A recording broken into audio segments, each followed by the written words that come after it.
samahan nyo nga kami sa first appointment ni baby sa doctor after kong manganak. So dito nga sa Canada, after mo manganak, kailangan mong mag-visit sa doctor together with your newborn in 2 weeks. Etong araw na rin pa lang to yung first time kong gamitin yung DJI. Ay, ang anak ko'y umiiyak. Sandali lang.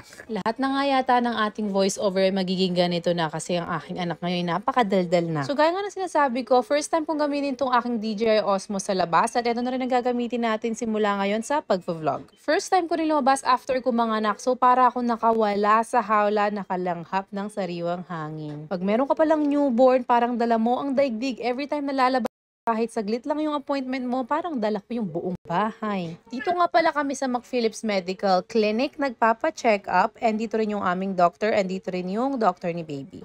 Bibihira yung mga pedia dito, so kung sino yung doctor ng mommy, siya na rin yung magiging doctor for your baby. Itong 2 weeks appointment na to, usually para lang may record si baby sa clinic nila and masimulan na rin yung kanyang milestone. Every visit mo kasi, every check-up, may mga list to check sa mga milestone ng iyong baby. So basically this day, parang check-up lang siya, physical check-up lang siya for baby. Tinignan yung ulo, yung length niya, yung weight niya, and yung temperature niya. Kinailangan namin palitan si baby ng diaper kasi kapag tinitimbang, wala silang gustong damit and yung diaper dapat freshly changed lang siya. Itong aking baby ay mukhang nagpasabog pa siya before kami napunta dito, so kailangan namin magpalit. As a first time mom na first time lumabas after manganak, nakakapraning pala. Hindi ko alam, parang napapraning ako sa hangin na parang may nakikita akong germs na hindi naman nakikita ng iba na baka mapad sa aking baby. For some reason, nagpapanik ako kapag umiiyak ang baby ko sa labas. Pero sa bahay naman, sanay na sanay ako sa kanyang boses na matinis. Hindi ko lang pag sa labas, iba na yung impact sa akin. So waiting lang kami dito kay ate kasi nga kukuhanin na ang weight ni baby.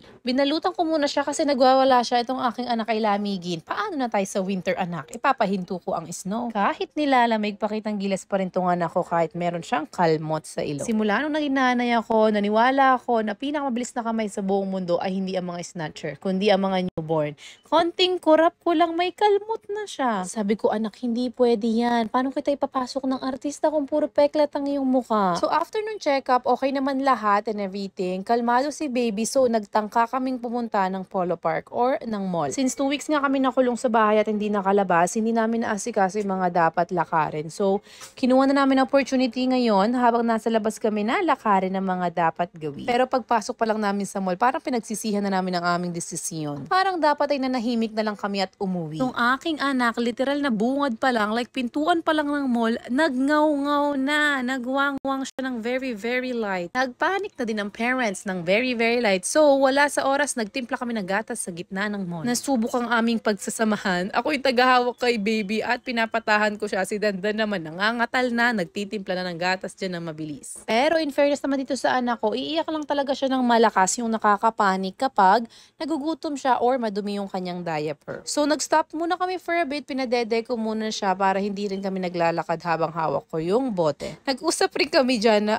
itutuloy ba natin to o i-risk natin na magwala siya sa gitna ng mall at tayo ay magpanik. Nung busog na siya, ayan na, nahimik na, tingin-tingin na lang sa liwanag at nangiisnab pa kay mama. Natawa na lang talaga kami Dandan sa aming pagpapanik. Nasabi ko, eto na ang ating life ngayon. May naka-attach na talaga ng stroller kahit saan naman tayo magpunta. Nag-picture na din kami dyan, remembrance na nakasurvive kami sa unang labas namin as parents.